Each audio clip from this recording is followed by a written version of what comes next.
Hey YouTube, so I got this new airsoft gun. It's a KWA USP full size. They mark it as the 45. It says 45 on the magazine. However, it's actually it's just a 40 model. The 45 has a slightly longer barrel on it. It's more reminiscent of the Mark 23 pistol made by H&K, which is actually what I used to have, and I traded for this guy. I had a Tokyo Mari Mark 23 SOCOM, the full set with the LAM, the laser aiming module on the front, and the suppressor.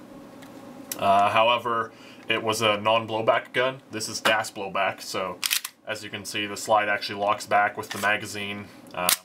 It's got a full magazine release. If there were BBs in here, which there aren't for safety purposes, the slide would not lock back until the last round was fired, and then it would actually lock back so you could reload and then start firing again. Now I do have some gas in here, so I'll do a quick demo shoot. It has a functioning decocking lever here, which is part of the safety, so that's on safe. Click it down once and it's on fire, and then if you push it down, it takes the hammer and puts it into the double action setting, basically. So you've got your single action, and then there's the double action. So I'll fire it once here while holding down the slide release so that it actually cycles, and then I'll fire it again and let go of the slide release. So as you can see, it will lock back as if there were no more rounds in the magazine. Now I'll show you guys how the weapon actually disassembles, because it's really easy to field strip.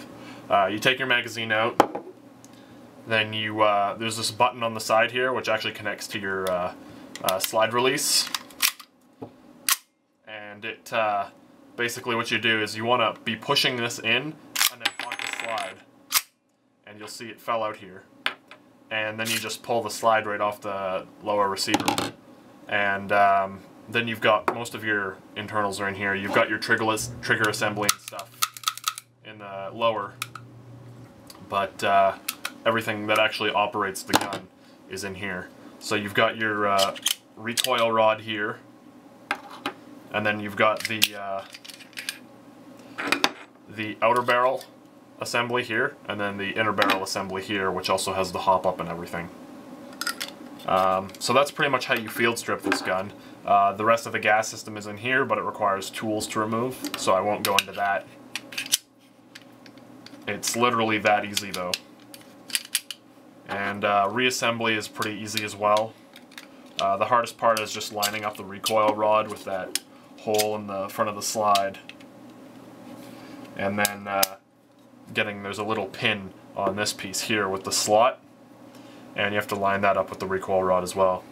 But once you have that, you just take it, put it back on the gun. You can cock it all the way back if you want, and then just put this in, and that's good to go again.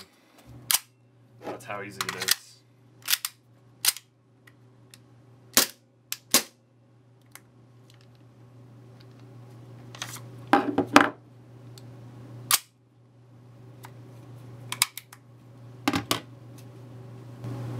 On another note that I forgot to mention, the slide has absolutely no trademarks on it anywhere.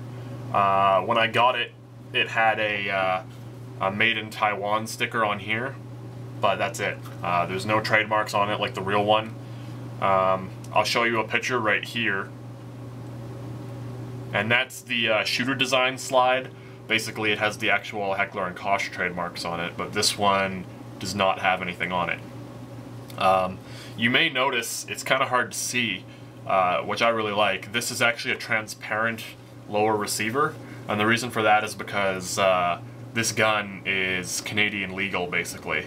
You'll notice that there's no orange tip on it either for you American viewers anywhere, because in Canada we don't need those orange tips, but we need clear lower receivers to import them. If they're already in Canada, they no longer need to have the clear lower receivers, from what I understand, but to actually import them new, you need the clear lower receiver.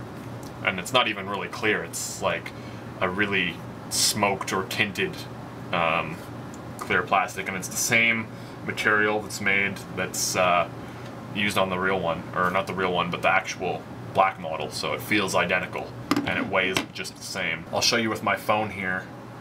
I'll turn on its flash